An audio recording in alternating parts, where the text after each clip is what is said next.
बंगाल की खाड़ी से उठा चक्रवाती तूफान 28 अक्टूबर को भारत के पूर्वी तट से टकराएगा। भारतीय मौसम विज्ञान विभाग यानी आईएमडी ने इसकी जानकारी दी है। मोन्था के कारण आंध्र प्रदेश में भारी बारिश और तेज हवाओं का खतरा मंडरा रहा है, जिसके चलते प्रशासन हाई अलर्ट पर है। ये तूफान अभी बनने की प्रक्रिया में है। बंगाल की खाड़ी में कम दबाव की वजह से बना ये चक्रवाती तूफान धीरे धीरे मजबूत हो रहा है।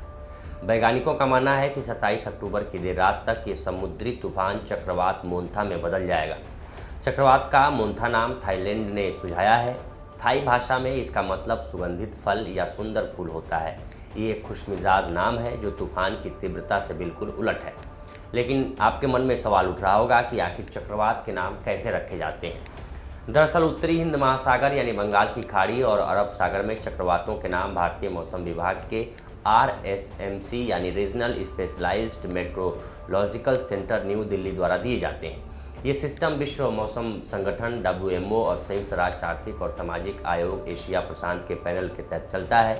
इसमें 8 देश हिस्सा लेते हैं: भारत, बांग्लादेश, मालदीव, म्यांमार, ओमान, पाकिस्तान, श्रीलंका और थाईलैंड। हर देश 5 नाम सुझाते हैं। कुल 47 नामों की लिस्ट बनती है। अगर हवाओं की रफ्तार 48 किलोमीटर प्रति घंटे की हो या उससे ज़्यादा हो तभी तूफान का नाम दिया जाता है। नाम छोटे, आसान, न्यूट्रल यानी कोई व्यक्ति राजनीतिक या विवादास्पद न हो ऐसे होने चाहिए। ये 2004 से शुरू हुआ था ताकि लोग तूफान को आसानी से पहचानें और चेतावनी जल्दी फैले, जैसे मोन्था आ रहा है। इसका केंद्र अभी विशाखापट्टनम से 830 किलोमीटर पूर्व दिशा में है। आंध्र प्रदेश के कुछ हिस्सों के लिए रेड अलर्ट जारी किया गया है। इसके कारण सोमवार को स्कूल बंद रखे गए हैं। अनुमान है कि तूफान के ज़मीन से टकराते समय यानी कि लैंडफॉल करते समय हवा की गति 100 से 110 किलोमीटर प्रति घंटा होगी। आंध्र, ओडिशा, तमिलनाडु में रेड अलर्ट जारी किया गया है, जबकि आंध्र, तमिलनाडु, ओडिशा, कर्नाटक, केरल, तेलंगाना, मध्य प्रदेश, छत्तीसगढ़, झारखंड, बिहार, यूपी, पश्चिम बंगाल में 3-4 दिन तेज बारिश की संभावना है। ओडिशा सरकार ने तटीय इलाकों से लोगों को सुरक्षित स्थानों पर पहुंचाना शुरू कर दिया है। 8 जिलों में 128 डिजास्टर एक्शन टीम तैनात की गई है। तूफान का लैंडफॉल 28 अक्टूबर की शाम या रात को आंध्र प्रदेश के काकीनाडा के पास हो सकता है। सरकार ने 24 ODRAF, 5 NDRF और 99 फायर सर्विस टीमों के 5000 कर्मचारी तैनात किए हैं।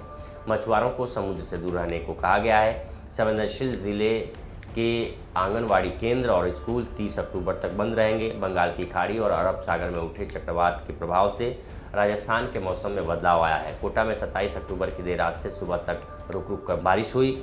सवाई माधोपुर में सोमवार सुबह बूंदाबांदी हुई। मौसम विभाग ने सोमवार को उदयपुर और कोटा संभाग के 6 जिलों में ऑरेंज और 17 जिलों में येलो अलर्ट जारी किया।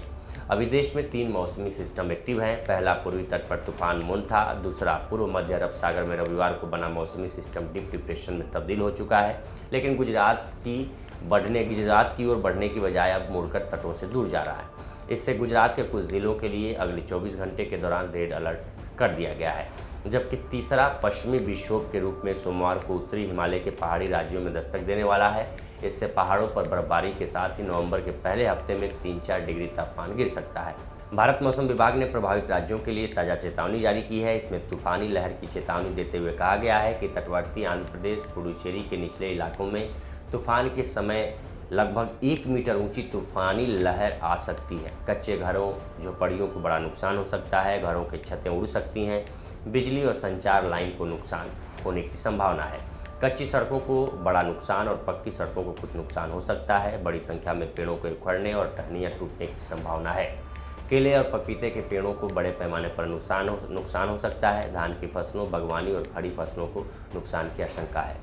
तटीय जिलों के निचले इलाकों में भारी बारिश से पानी भरने की संभावना है। मौसम विभाग ने मछुआरों को लेकर भी चेतावनी जारी की है। मछुआरों को 29 अक्टूबर तक तमिलनाडु, आंध्र प्रदेश, पुडुचेरी और ओडिशा के तटों के बाहर समुद्र में नहीं जाने की सलाह दी गई है। समुद्र में जा चुके मछुआरों को तुरंत तट पर वापस लौटने के लिए कहा गया है। मछुआरों से मछली पकड़ने की गतिविधियां पूरी तरह रोकने को कहा गया है। तटीय इलाकों में झोपड़ियों में रहने वालों को सुरक्षित स्थान पर ले जाया जा रहा है। प्रभावित क्षेत्रों में लोगों को घर के अंदर रहने की सलाह दी गई है। मोटर नावों में आवाजाही असुरक्षित है, इससे बचें। पर्यटन और मनोरंजक गतिविधियों को नियंत्रित करें और बाय रोड परिवहन और हेलीकॉप्टर सेवाओं पर भी नियंत्रण की चेतावनी दी गई है।